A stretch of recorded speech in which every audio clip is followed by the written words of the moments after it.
Hi friends, ಎಲ್ಲರೂ ಕೂಡ ನನ್ನ ಚಾನಲ್ಗೆ ಸ್ವಾಗತ ಹೇಳ್ತಾ ನೋಡಿ, ಕರ್ನಾಟಕ ಸರ್ಕಾರದಿಂದ ವಿಲೇಜ್ ಅಕೌಂಟ್ ಅಂದರೆ ಗ್ರಾಮೀಣ ಲೆಕ್ಕಾಧಿಕಾರಿ ಎಂಬ ಒಂದು ಉದ್ಯೋಗಗಳಿಗೆ ಅಧಿಸೂಚನೆಯನ್ನು ಹೊರಡಿಸುವಂತಹ ಒಂದು ಅವಕಾಶ ಇದೆ. ಅಂದರೆ ಜುಲೈ 10 ಅಥವಾ 15 ಒಳಗಡೆ ಅಧಿಸೂಚನೆಯನ್ನು ಹೊರಡಿಸುವಂತಹ ಒಂದು ಸಿಚುವೇಶನ್ ಇದೆ. ಹಾಗಾದರೆ ಈ ವಿಲೇಜ್ ಅಕೌಂಟಿಗೆ ಸಂಬಂಧಪಡುವಂಥ ಸಿಲೆಬಸ್ ಮತ್ತು ಪ್ಯಾಟರ್ನ್ ಆಲ್ರೆಡಿ ನನ್ನ ಒಂದು ಚಾನಲಲ್ಲಿ ಹಾಕಿದ್ದೇನೆ. ಹಾಗಾದರೆ ಈ ಒಂದು ವಿಲೇಜ್ ಅಕೌಂಟಿಗೆ ಪೇಪರ್ 1ಗೆ ಸಂಬಂಧಪಡುವಂಥ GK ಪೇಪರ್ 1ಗೆ ಸಂಬಂಧಪಡುವಂಥ ಮೋಸ್ಟ್ ಇಂಪಾರ್ಟೆಂಟ್ ಪ್ರಶ್ನೆಗಳನ್ನು ಈ ಒಂದು ವಿಡಿಯೋದಲ್ಲಿ ನಿಮ್ಮ ಮುಂದೆ ವ್ಯಕ್ತಪಡಿಸ್ತೇನೆ. ಬನ್ನಿ, ಹಾಗಾದರೆ ನಿಮ್ಮ ಫ್ರೆಂಡ್ಸಿಗೆ ಶೇರ್ ಮಾಡಿ, ಹಾಗೆ ನನ್ನ ಚಾನಲನ್ನು ಸಬ್ಸ್ಕ್ರೈಬ್ ಮಾಡಲು ಮಾತ್ರ ಮರಲಿಕ್ಕೆ ಹೋಗಬೇಡಿ. ನೋಡಿ, ಫಸ್ಟ್ ಮೋಸ್ಟ್ ಇಂಪಾರ್ಟೆಂಟ್ ಪ್ರಶ್ನೆಗಳನ್ನೇ ಇವತ್ತು ನಾನು ಹೇಳಿಕೊಡ್ತಾ ಇದ್ದೇನೆ. ಇಲ್ಲಿ ಫಸ್ಟ್ ಕ್ವಶನ್ ಬನ್ನಿ ನೋಡಿ, ಭಾರತದಲ್ಲಿ ಪಂಚಾಯತ್ ರಾಜ್ಯ ವ್ಯವಸ್ಥೆಯನ್ನು ಜಾರಿಗೆ ತರಲು ಶಿಫಾರಸು ಮಾಡಿದ ಸಮಿತಿ ಯಾವುದು? ಭಾಳ ಇಂಪಾರ್ಟೆಂಟ್ ಪ್ರಶ್ನೆ ಇದು ವಿಲೇಜ್ ಅಕೌಂಟಿಗೆ. ಬಲವಂತ ರಾಯ್ ಮೆಹ್ತಾ ಸಮಿತಿ 1957ರಲ್ಲಿ ಈ ಒಂದು ಬಲವಂತ ರಾಯ್ ಮೆಹ್ತಾ ಸಮಿತಿ ಮುಖಾಂತರ ಭಾರತದಲ್ಲಿ ಪಂಚಾಯತ್ ರಾಜ್ ವ್ಯವಸ್ಥೆಯನ್ನು ಜಾರಿಗೆ ತರಲಾಯಿತು. ಇದು ಮೋಸ್ಟ್ ಇಂಪಾರ್ಟೆಂಟ್ ಪ್ರಶ್ನೆ, ನಿಮ್ಮ ಒಂದು ಪೇಪರ್ 1 ಪ್ರಶ್ನೆ. ನೆಕ್ಸ್ಟ್ ಎರಡನೇ ಪ್ರಶ್ನೆ ಬಂದ್ಬಿಟ್ಟು, ಸಂವಿಧಾನದ ಯಾವ ವಿಧಿಯು ಗ್ರಾಮ ಸಭೆಯ ಬಗ್ಗೆ ತಿಳಿಸುತ್ತದೆ ಅಂತ ಈ ಒಂದು ಪ್ರಶ್ನೆ ಬರುತ್ತೆ. 243 ವಿಧಿ 243, ಇದು ಕೂಡ ಹೈಲೈಟ್ ಪ್ರಶ್ನೆ. ನೆಕ್ಸ್ಟ್ ಮೂರನೇ ಪ್ರಶ್ನೆ, ಕರ್ನಾಟಕ ಪಂಚಾಯತ್ ರಾಜ್ ಕಾಯ್ದೆ ಜಾರಿಗೆ ಬಂದಂಥ ವರ್ಷ ಯಾವುದು ಅಂತ ನಿಮಗೆ ಕೇಳ್ತಾರೆ. 1993 ಏಪ್ರಿಲ್ 30ರಂದು ಇಲ್ಲಿ ಕರ್ನಾಟಕ ಪಂಚಾಯತ್ ರಾಜ್ ಕಾಯ್ದೆ ಜಾರಿಗೆ ಬರುತ್ತೆ. ನೆಕ್ಸ್ಟ್ ಇಂಪಾರ್ಟೆಂಟ್ ಪ್ರಶ್ನೆ, ಇದು ಕೂಡ ಪಂಚಾಯತ್ಗಳಲ್ಲಿ ಮಹಿಳೆಯರಿಗೆ ಶೇಕಡಾ ಎಷ್ಟು ಮೀಸಲಾತಿಯನ್ನು ನೀಡಲಾಗಿದೆ ಅನ್ನೋ ಒಂದು ಪ್ರಶ್ನೆ ಇಲ್ಲಿ ಬರುತ್ತೆ. ಹಾಗಾದರೆ ಉತ್ತರ ಏನಪ್ಪ ಅಂದರೆ, ಕರ್ನಾಟಕದಲ್ಲಿ ಶೇಕಡಾ 50ರಷ್ಟು ಮೀಸಲಾತಿಯನ್ನು ಇಲ್ಲಿ ಕೊಡಲಾಗಿದೆ. ನೆಕ್ಸ್ಟ್ ಬಂದ್ಬಿಟ್ಟು ಭೂಗೋಳ ಮತ್ತು ಇತಿಹಾಸಕ್ಕೆ ಸಂಬಂಧಪಡುವಂಥ ಮೋಸ್ಟ್ ಇಂಪಾರ್ಟೆಂಟ್ ಪ್ರಶ್ನೆ ನೋಡೋಣ.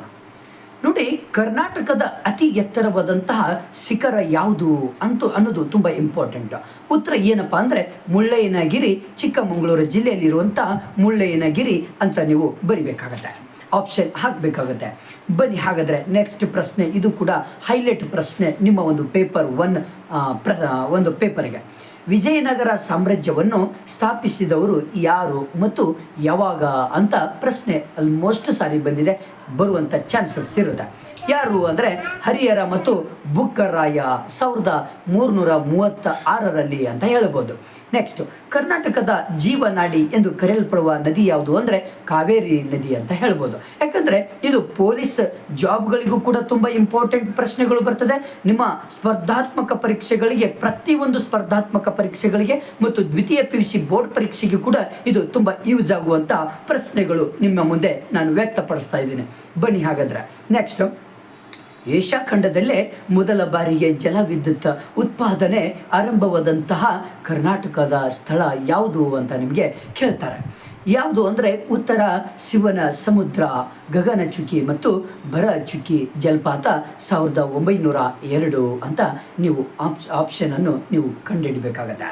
ನೆಕ್ಸ್ಟ್, ಪ್ರಸಿದ್ಧ ಗೊಮ್ಮಟೇಶ್ವರ ಮೂರ್ತಿ ಎಲ್ಲಿದೆ ಅಂತ ನಿಮಗೆ ಸರಳವಾದಂಥ ಒಂದು ಪ್ರಶ್ನೆ ಇದು, ಮತ್ತು ಅದನ್ನು ಕೆತ್ತಿಸಿದವರು ಯಾರು ಅಂತ ನಿಮಗೆ ಕನ್ಫ್ಯೂಸ್ ಆಗಲಿಕ್ಕೆ ಈ ಒಂದು ಪ್ರಶ್ನೆಯನ್ನು ಕೇಳ್ತಾರೆ.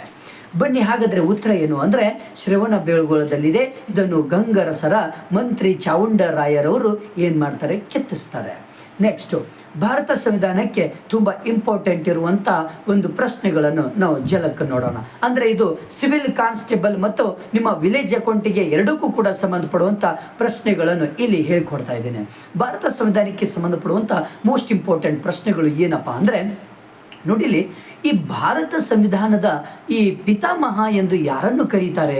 ಸಿಂಪಲ್ ಪ್ರಶ್ನೆ ಇದು. ನಿಮ್ಮ ಸ್ಪರ್ಧಾತ್ಮಕ ಪರೀಕ್ಷೆಗಳಲ್ಲಿ ಹಲವಾರು ಸಾರಿ ಕೇಳಿದ್ದಾರೆ ಇದನ್ನು. ಆನ್ಸರ್ ಏನಪ್ಪ ಅಂದರೆ ಡಾಕ್ಟರ್ BR ಅಂಬೇಡ್ಕರ್ ಅಂತ ಹೇಳ್ಬೋದು.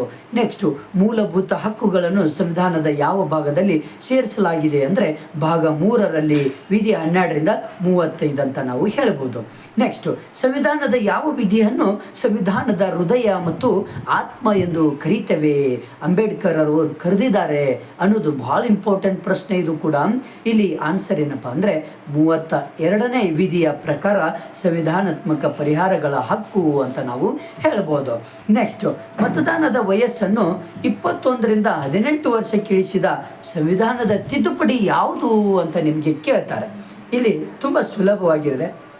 ಉತ್ತರ ಯಾವುದು ಅಂದರೆ 61ನೇ ಸಂವಿಧಾನದ ಮುಖಾಂತರ ಇಲ್ಲಿ ತಿದ್ದುಪಡಿಯನ್ನು ಮಾಡ್ತಾರೆ.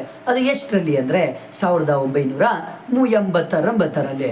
ನೆಕ್ಸ್ಟ್ ಸಾಮಾನ್ಯ ವಿಜ್ಞಾನ ಮತ್ತು ಪರಿಸರಕ್ಕೆ ಸಂಬಂಧಪಡುವಂತಹ ಪ್ರಶ್ನೆಗಳು ಕೂಡ ಬರ್ತದೆ. ನೋಡಿ, ಮಾನವನ ದೇಹದಲ್ಲಿರುವಂತಹ ಇಲ್ಲಿ ಅತಿ ದೊಡ್ಡ ಗ್ರಂಥಿ ಯಾವುದು ಅಂದರೆ ಯಕೃತ್ ಅಂತ ನಾವು ಹೇಳಬಹುದು. ಓಕೆನಾ. ನೆಕ್ಸ್ಟ್, ಪರಿಸರ ದಿನಾಚರಣೆಯನ್ನು ಪ್ರತಿ ವರ್ಷ ಯಾವ ದಿನದಂದು ಆಚರಿಸಲಾಗುತ್ತದೆ ಅಂದರೆ ಅದು June 5 ಅಂತ ನಾವು ಹೇಳಬಹುದು. ನೆಕ್ಸ್ಟು, ಇದು ಬಹಳ ಇಂಪಾರ್ಟೆಂಟ್. ಇದನ್ನು ಕೂಡ ಎಷ್ಟೋ ಸಾರಿ ಕೇಳಿದ್ದಾನೆ. ಇದು ಕೇಳುವಂಥ ಪರಿಸ್ಥಿತಿ, ಇದೊಂದು ಸಿಚುವೇಶನ್ ಇದೆ. ಏನಪ್ಪ ಅಂದರೆ MRI ಸ್ಕ್ಯಾನಿಂಗ್ನಲ್ಲಿ ಬಳಸಲಾಗುವಂತಹ ವಿದ್ಯುತ್ ಕಾಂತೀಯ ಅಲೆಗಳು ಯಾವುವು ಅಂತ ಕೇಳ್ತಾರೆ. ಬಹಳ ಇಂಪಾರ್ಟೆಂಟ್. ಇದು ಯಾವುದು ಅಂದರೆ ರೇಡಿಯೋ ಅಲೆಗಳು ಅಂತ ನೀವು ಆಪ್ಷನನ್ನು ಹುಡುಕಬೇಕಾಗುತ್ತೆ. ಸಸ್ಯಗಳು ಆಹಾರ ತಯಾರಿಸಲು ಬಳಸುವಂತಹ ಒಂದು ಪ್ರಕ್ರಿಯೆ ಯಾವುದು ಅಂದರೆ ಇಲ್ಲಿ ದ್ವಿತೀಯ ಸಂಶ್ಲೇಷಣೆ ಅಂತ ನಾವು ಹೇಳ್ಬೋದು. ನೆಕ್ಸ್ಟು, ಕರ್ನಾಟಕಕ್ಕೆ ಸಂಬಂಧಪಡುವಂಥ ಕೆಲವೊಂದು ಸರಳವಾದಂತಹ ಪ್ರಶ್ನೆಗಳೇ ನಿಮಗೆ ಕ್ಲಿಷ್ಟಕರವಾಗುವಂಥ ಪ್ರಶ್ನೆಗಳು ಇದ್ದಾವೆ. ತುಂಬ ಕನ್ಫ್ಯೂಸ್ ಆಗಿರುವಂತಹ ಪ್ರಶ್ನೆಗಳು ಇಲ್ಲಿದ್ದಾವೆ. ನೋಡಿ ಬನ್ನಿ. ಈ ವಿಜಯನಗರ ಸಾಮ್ರಾಜ್ಯದ ಸೈನ್ಯವನ್ನು ರಕ್ಕಸ್ಗಿ ಮತ್ತು ತಂಗಡಿಗಿ ತಾಳಿಕೋಟೆ ಯುದ್ಧದಲ್ಲಿ ಮುನ್ನಡೆಸಿದವರು ಯಾರು? ರಾಕ್ಷಸಿ ಅಲ್ಲ, ರಕ್ಕಸ್ಗಿ ಅಂತ. ಇಲ್ಲಿ ರಾಮರಾಯ ಅಂತ ಹೇಳ್ಬೋದು. ಓಕೆ. ಕದಂಬ ರಾಜವಂಶದ ಅತ್ಯಂತ ಹಳೆಯ ರಾಜಧಾನಿ ಯಾವುದಾಗಿತ್ತು ಅಂದರೆ ಬನವಾಸಿ ಅಂತ ಹೇಳ್ಬೋದು ನಾವು. ಓಕೆ. ನೆಕ್ಸ್ಟ್, ಮೈಸೂರು ಅರಮನೆಗೆ ಇರುವ ಇನ್ನೊಂದು ಹೆಸರೇನಪ್ಪ?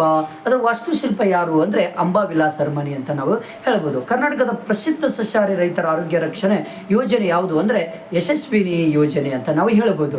ಇನ್ನೊಂದು ಪ್ರಶ್ನೆ ಕೇಳ್ತಾರೆ ನಿಮಗೆ, ಯಾವುದು ಅಂದರೆ ಇಲ್ಲಿ ವಿಜಯನಗರ ಸಾಮ್ರಾಜ್ಯದ ಯಾವ ಪ್ರಸಿದ್ಧ ರಾಜನಿಗೆ ಆಂಧ್ರಭೋಜ ಎಂಬ ಒಂದು ಬಿರುದಿತ್ತು ಅಂದರೆ ಶ್ರೀ ಕೃಷ್ಣ ದೇವರಾಯ ಅಂತ ನಾವು ಹೇಳ್ಬೋದು. ನೆಕ್ಸ್ಟು, ಇನ್ನೊಂದು ಭಾಳ ಇಂಪಾರ್ಟೆಂಟ್. ಇದು ಈ ಭಾರತ ಸಂವಿಧಾನದಲ್ಲಿ ಇರುವಂಥ ಪೊಲೀಸ್ ಆಡಳಿತಕ್ಕೆ ಸಂಬಂಧಪಡುವಂಥ ಕೆಲವೊಂದು ಪ್ರಶ್ನೆಗಳನ್ನು ಕೇಳ್ತಾರೆ. ಯಾಕಂದರೆ ಪೊಲೀಸ್ ಕಾನ್ಸ್ಟೇಬಲ್ಗೆ ಸಿವಿಲ್ ಕಾನ್ಸ್ಟೇಬಲ್ ಆಲ್ರೆಡಿ ಅರ್ಜಿಯನ್ನು ಕರೆದಿದ್ರು, ಅಪ್ಲಿಕೇಶನ್ ಹಾಕಿ ನೀವು ಸ್ಟಡಿಯನ್ನು ಮಾಡ್ತಾ ಇದ್ದೀರಾ, ಹಾಗಾದರೆ ಎಕ್ಸಾಮ್ಗೋಸ್ಕರ ಕಾಯ್ತಾ ಇದ್ದೀರಾ, ಹೌದಲ್ವಾ? ಇವು ಭಾಳ ಇಂಪಾರ್ಟೆಂಟ್ ಪ್ರಶ್ನೆಗಳು. ಬನ್ನಿ ಹಾಗಾದರೆ ನೋಡಿ, ಎಷ್ಟು ಸರಳವಾದಂಥ ಪ್ರಶ್ನೆ ನಿಮಗೆ ಕ್ಲಿಷ್ಟಕರವಾಗಿ ಬಿಡುತ್ತೆ ಒಂದೊಂದು ಸಾರಿ.